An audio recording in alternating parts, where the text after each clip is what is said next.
Hello student, today we will discuss our first poem, point number 1.1, Don't Give Up.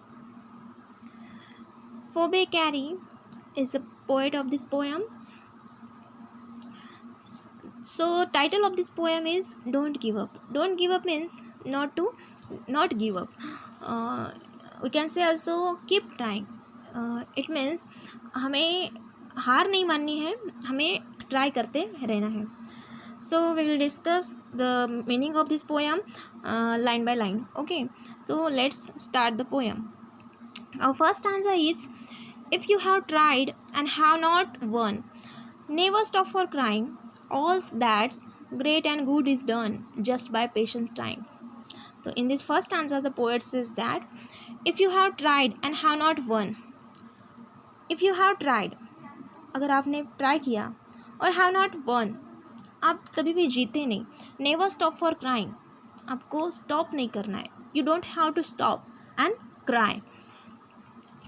All that's great and good is done just by patience trying. All that's great, we should not stop to cry. All that great and good things have been done just by keeping on trying patiently हमें try करते रहना है. एक ना एक दिन हमें हमारा जो गोल है वो हासिल हो ही जाता है.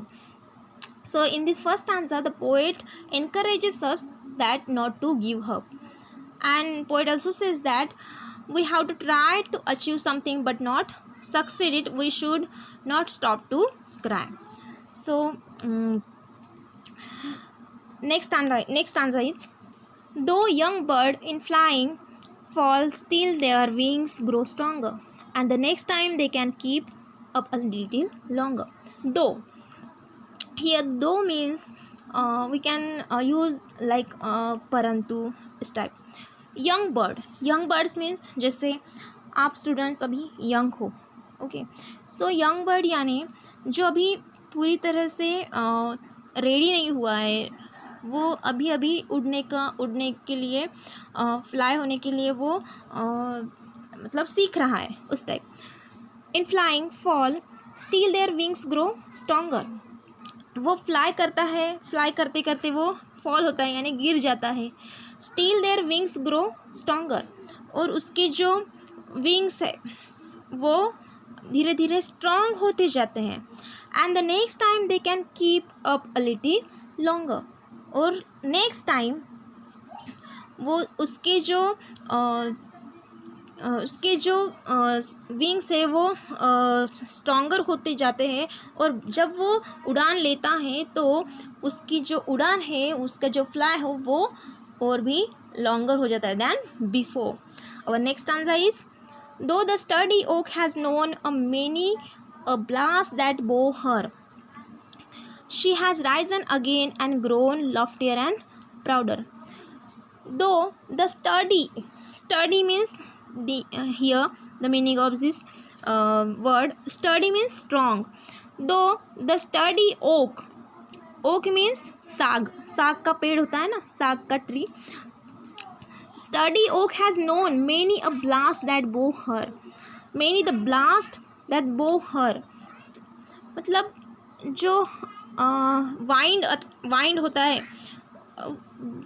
बहुत से ऐसे वाइंड से, स्टॉर्मी वाइंड से वो पूरा झुक जाता है. जो ओक है, वो जो पेड़ है वो झुक जाता है.